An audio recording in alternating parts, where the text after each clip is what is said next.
Oi, pessoal, tudo bom? Espero que sim. Então, nessa videoaula nós vamos retomar algumas das ideias que já trabalhadas em aulas anteriores, porque, como nós já combinamos, né, essas aulas estão uma interligada à outra, uma vez que nossa abordagem aqui, especialmente na aula de hoje, vocês vão perceber que nós vamos trazer uma série de noções trabalhadas anteriormente, que já está ali para vocês. Então, nós temos aqui a ideia de representação, né, que tem a ver com a semiótica do Peirce, né, a ideia dos signos, né, a linguagem é uma dessas, é um desses signos.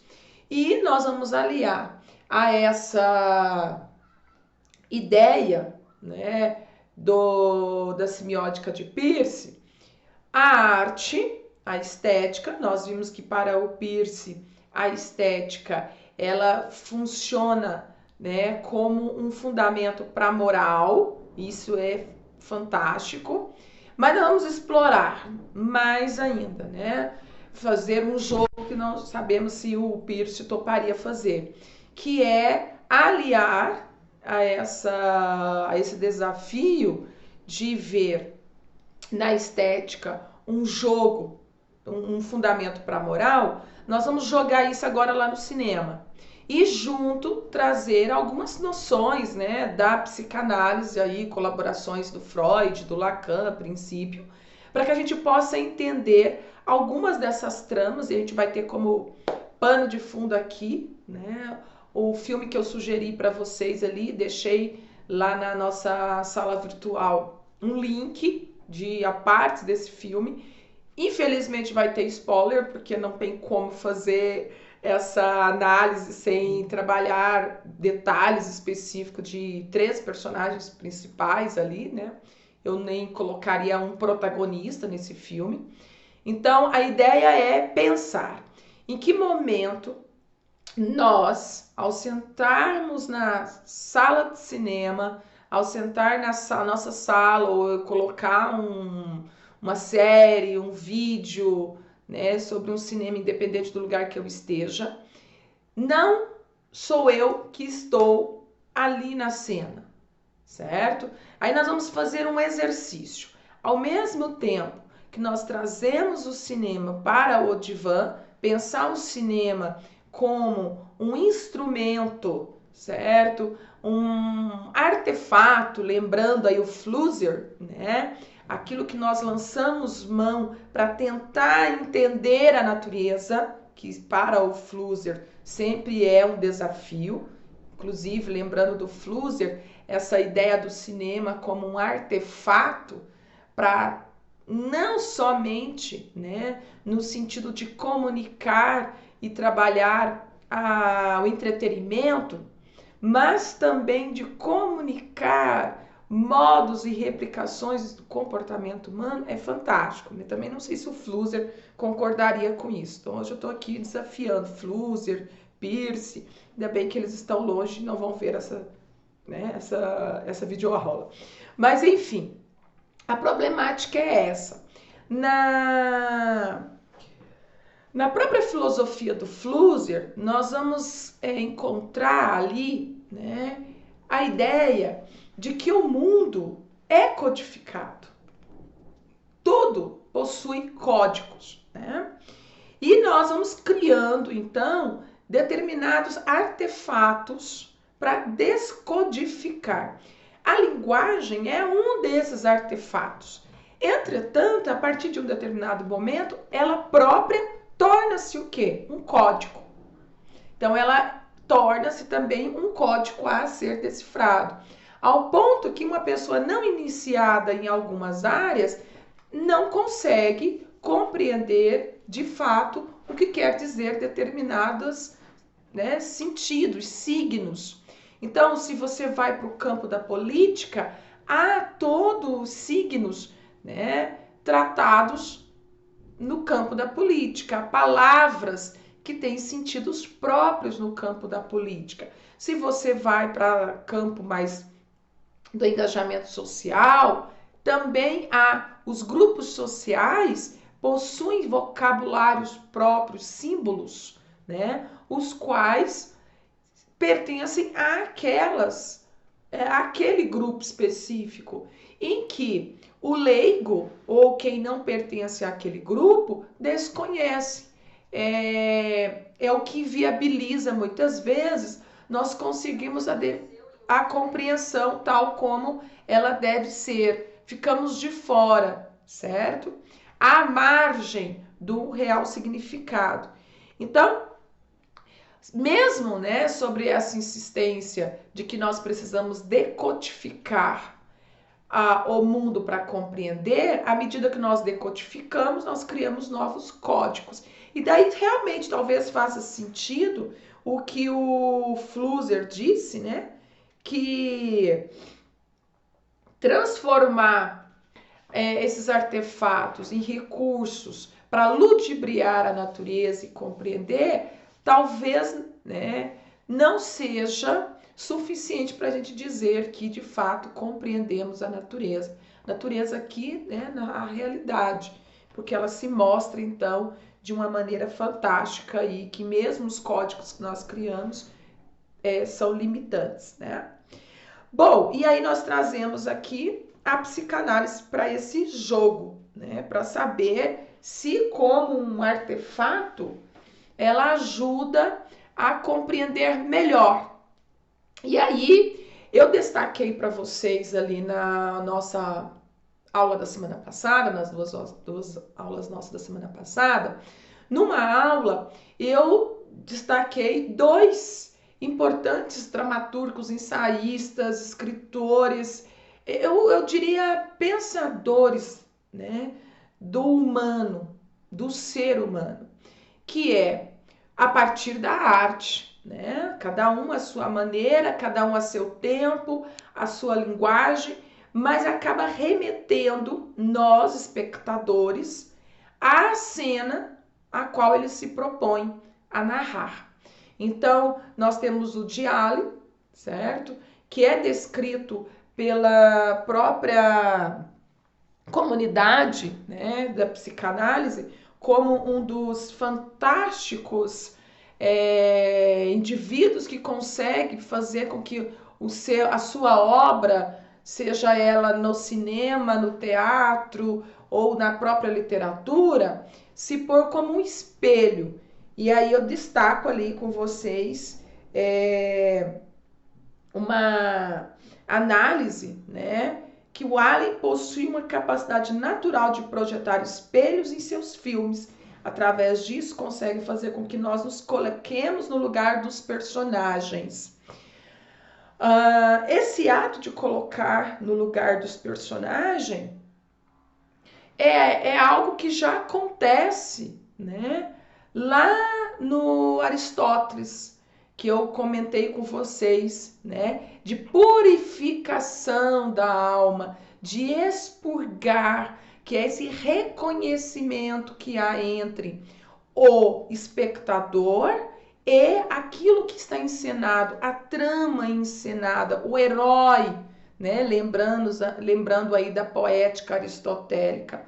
Então, essa condição que numa linguagem do Peirce, essa simiose que há entre o espectador e a cena faz com que ele expurgue, reflita, pense, né, se coloque em cena, e é um momento de catarse.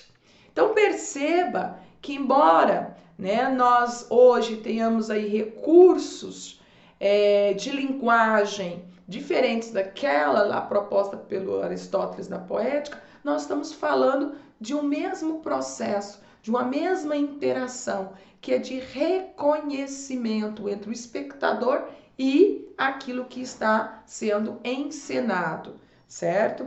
Então o Allen, né, o Woody Allen tem aí essa característica, mas não é próprio só dele, né?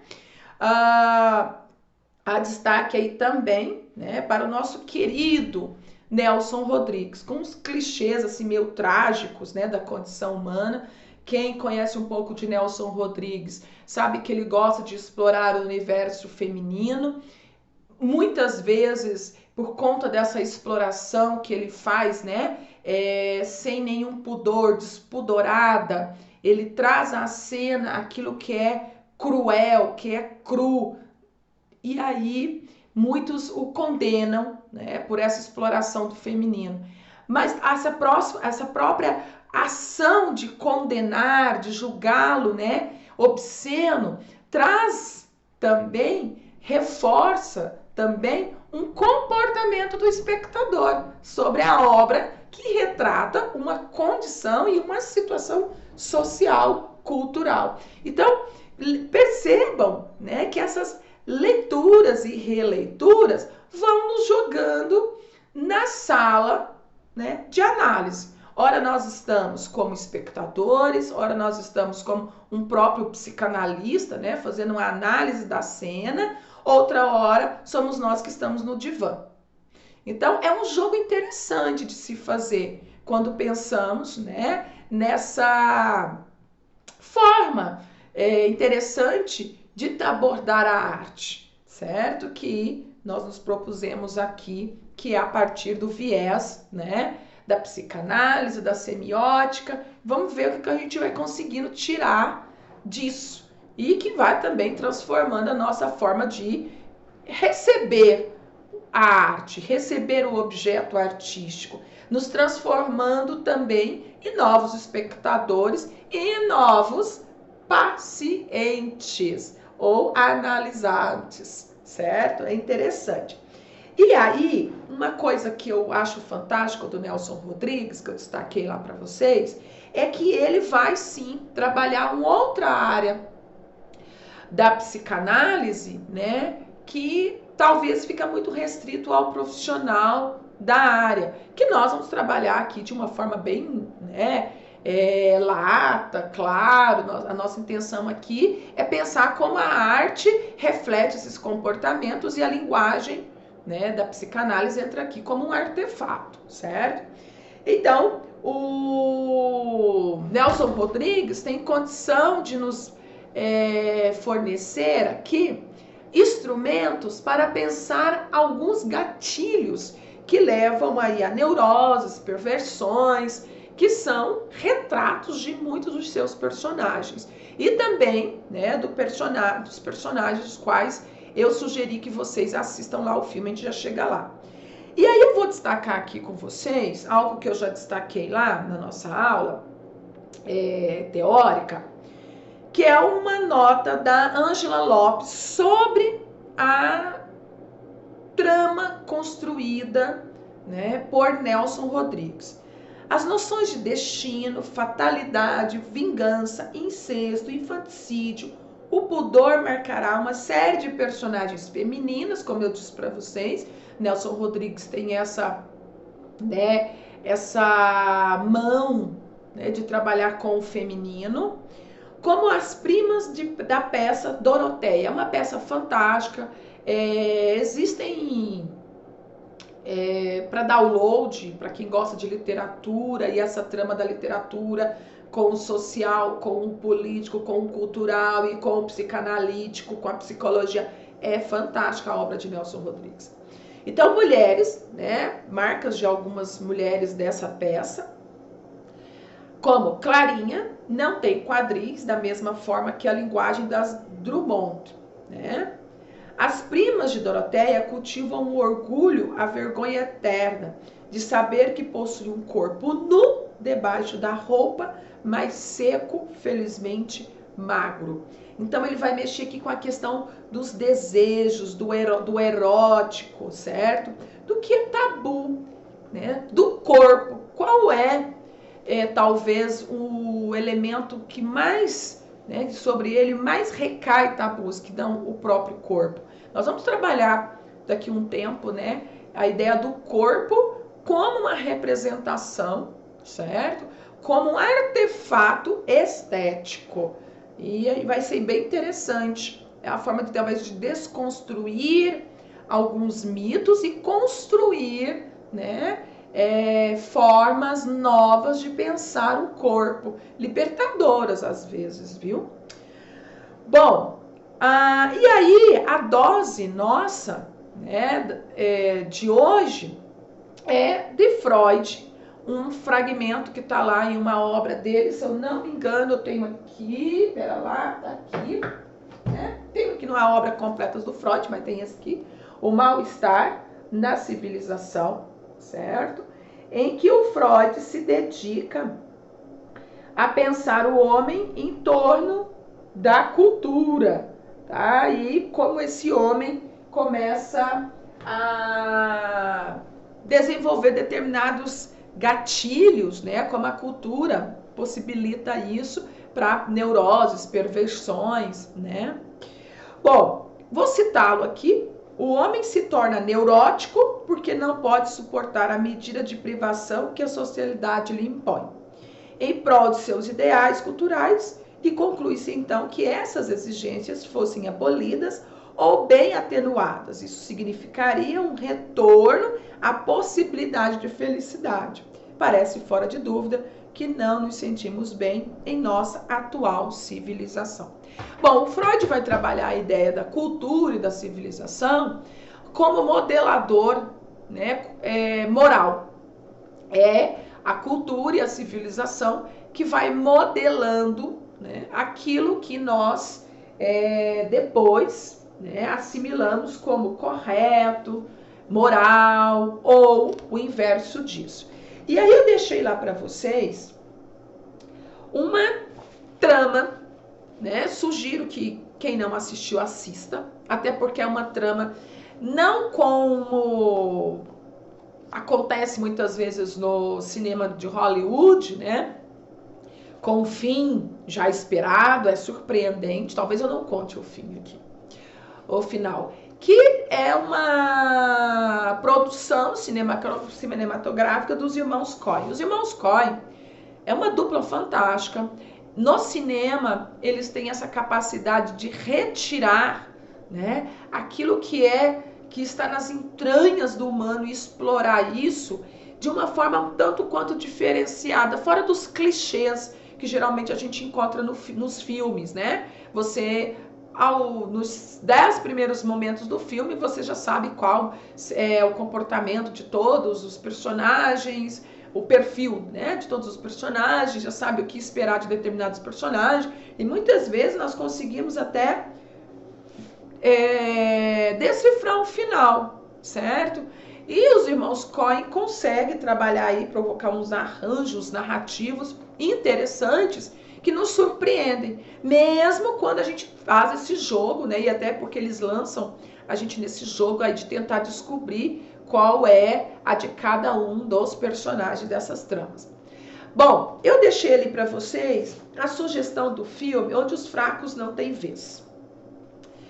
Bom, esse filme, ele tem, quem assistiu e quem não assistiu, eu sugiro que vá lá e assista, é fantástico. Tem ali um jogo, né, que começa pelo cenário. O cenário, é claro, né, devidamente pensado, é o Texas, da década de 80. Um Texas árido, né, com aquela sensação que o vento toca o tempo todo e que os personagens, embora vivam em sociedade, cada um deles estão vivendo tramas muito particulares, certo? Conflitos muito particulares. A ideia, né, Onde os Fracos Não Têm Vez, é uma trama pautada onde a gentileza jamais provoca ou causa o efeito esperado.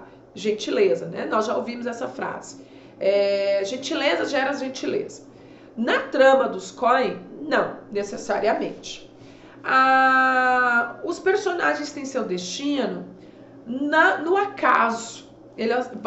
Vai acontecendo a trama e nós vamos esperando determinadas atitudes, e à medida que a trama vai acontecendo, nós vamos percebendo que isso não é uma relação de causa e efeito. Então joga aí, né, nós aqui naquela situação do mundo existencial, certo? De que as coisas não se encaixam perfeitamente. aquela regra, né? Sempre se você fizer algo certo, tudo dará certo. Ou se você fizer algo errado, né? Certamente o futuro será trágico. E a gente vai percebendo que não é bem assim. Uma coisa interessante dessa trama dos personagens dos irmãos Coen, por exemplo, é que todos eles possuem determinado objetivo. Entretanto, surpreendentemente, e aí eu sugiro que meu marido e o meu filho assistam o filme de novo, que eles ficaram meio fula comigo, porque disseram, ficaram assim do tipo, acabou o filme, mas como assim? O que aconteceu? Né? Por que essa forma surpreendente assim do tipo, poxa, não acabou, como assim acabou agora? Porque é assim que é a vida. A existência é assim, ela acaba. E não acaba quando a gente está pronto para levantar e bater palminha, as cortinas se fechar. Às vezes ela acaba em pleno momento do ápice, né? Quando há o ápice do apogeu, acaba. E não tem palmas e não tem o fechar das cortinas, simplesmente acaba. E a psicanálise ajuda-nos a entender esses fins que são constantes, né, na nossa vida, processos que a todo momento nós estamos fechando, alguns ciclos nós fechamos perfeitamente, outros vão ficando abertos, sabe? São ciclos inacabados. E aí a gente pergunta, teremos que fechar todos os ciclos para dar passos por ciclos adiante? Qual que é o reflexo de um ciclo inacabado lá atrás? Então, a fantástica situação é essa da gente brincar com isso, né? Brincar de um modo bucólico aqui, né? Porque às vezes isso resulta em dramas, né, pessoais. Bom, aí vamos à análise dessa tríade.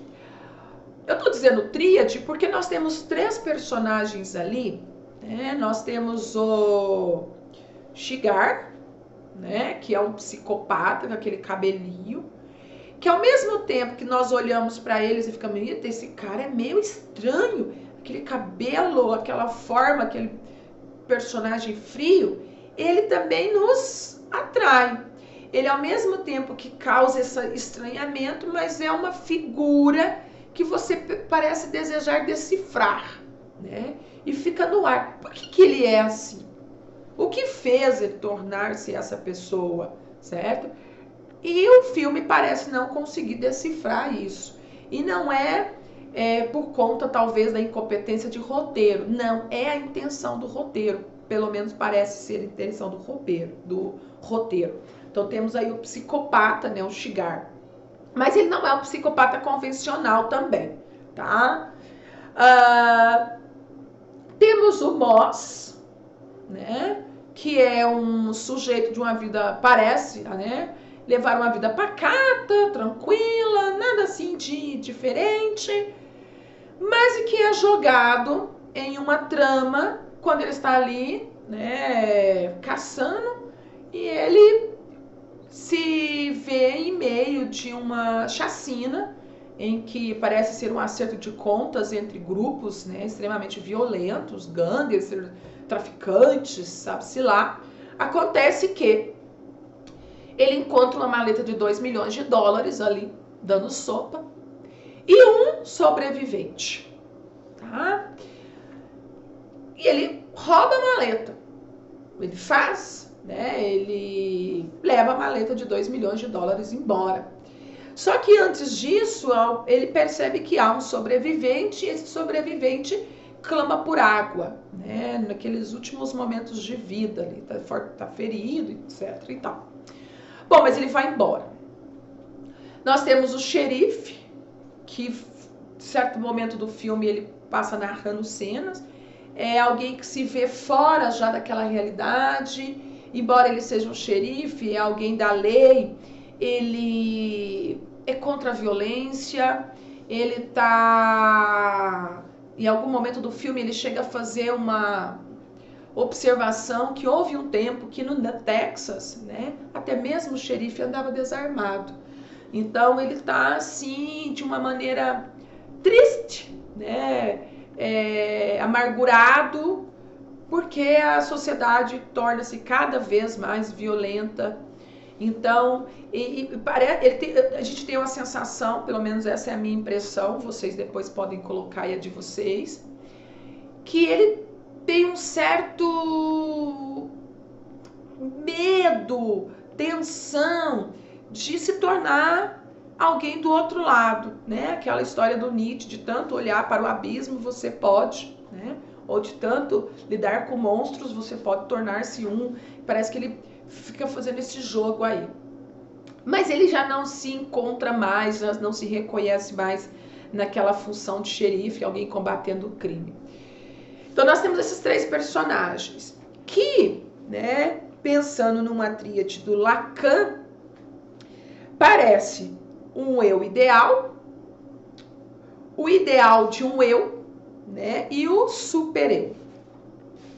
Então, o eu ideal aqui talvez seja o xerife, né, uma sociedade sem violências, né, com justiça, etc e tal.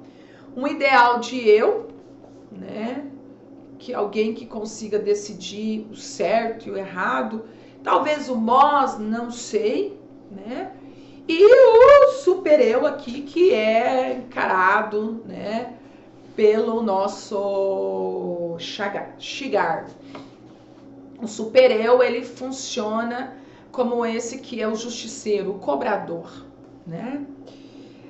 Então, o que acontece? Porque, né, esse filme pode servir para nós como uma análise estética, né, no sentido da psicologia. Nós vamos ter aí, né, por exemplo, o Shigar, que é um psicopata, é um assassino de aluguel, que friamente mata quem ele é pago para matar. Ele cumpre o seu papel. Entretanto, quando foge a isso, né, situações em que ele se vê provocado, entretanto, ele, né, modera o seu instinto assassino, ele opta por decidir a vida das pessoas por uma moeda, o jogo do cara e coroa, certo? Ao acaso. Então ele não quer responsabilizar-se sobre aquela vida. Não é por valorizar a vida, porque ele é um assassino. Mas então o que ele está, por que ele lida com esse jogo, né, do cara e coroa? Então há essa trama aí. Ele é um justiceiro, ele é o superego, né, o super-eu, que vem cobrar a dívida, só que às vezes ele deixa que essa dívida seja balizada pelo acaso, né, ali no jogo.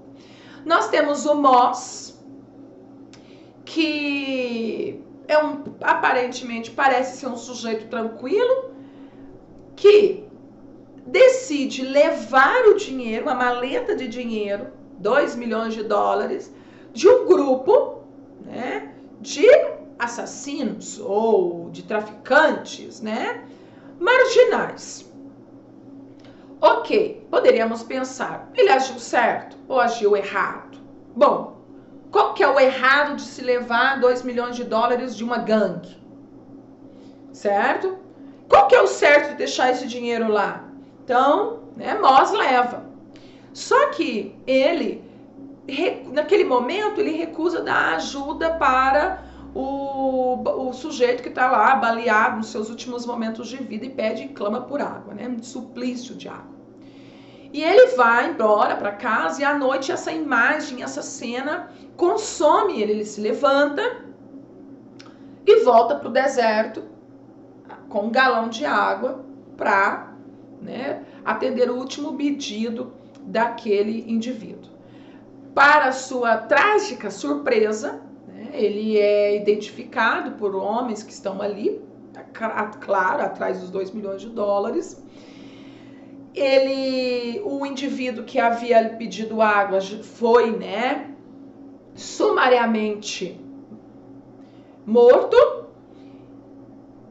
e ele aí se enfia na trama de cabeça, porque ele é identificado, aquela escolha dele de ser generoso para essa trama dos irmãos Coen é um traço de fraqueza, por isso onde os fracos não têm vez, né? Quando você, nessa trama, decide pelos sentimentos, né, de civilização, o preço cobrado é alto. Então,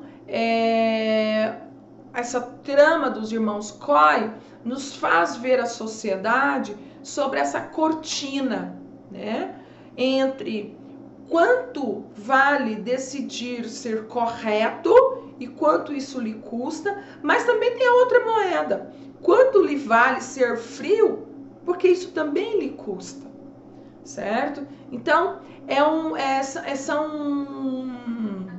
uma mistura de vários sentimentos da condição humana que são suscitados nessa trama aí, certo? O que acontece, né, nessa relação semiótica, certo? Que é uma relação de simiose entre nós, a trama e nós, né, os personagens, a sociedade, o olhar dos irmãos Coen, nos joga para uma análise. E aí, que é o gostoso de aprender, né, uma linguagem diferente, decodificar uma linguagem, mais uma linguagem, para entender a arte. Então, a ideia minha aqui, claro, não é fazer com que vocês entendam de psicanálise, que vocês entendam de roteiro, de produção de filme, mas que dominem, né, algumas das linguagens, alguns dos códigos que faz com que nós desenvolvamos um apreço por determinadas, né, por determinadas obras de arte, pela literatura, pelo cinema, pelo teatro, pela música, pela escultura, pela pintura, tudo isso que a gente sabe perfeitamente, né, que faz parte da experiência estética. O corpo é a própria experiência estética, acho que é o índice da experiência estética, certo? Então, eu espero que eu tenha jogado luz aí sobre isso que a gente já tem conversado em algumas aulas, deixado com vocês com vontade de mais um pouquinho, e nós temos, né, aí outras abordagens super interessantes, ok? Se tiver dúvidas, deixe aí um comentário no nosso espaço da videoaula, contribuições também, ó, joinha, e sugira aí algum filme para que vocês tenham assistido, né, e que vocês tenham se identificado. Eu lancei ali uma perguntinha para vocês, e acho interessante que vocês, né, vá lá e participe na espécie de um fórum. Qual foi o filme que você assistiu, ou qual foi a literatura que você teve contato, ou uma experiência de um cheiro, de um gosto, alguma coisa que você percebe que isso tem uma relação muito forte com você. E que tipo de sentimento isso desperta. Vamos, né, problematizar isso, pensar isso de uma forma livre, porque aqui a gente não está fechando em caixinha, muito pelo contrário. A gente está abrindo as gavetas. Perfeito? Abraço para vocês, a gente já se vê logo, logo.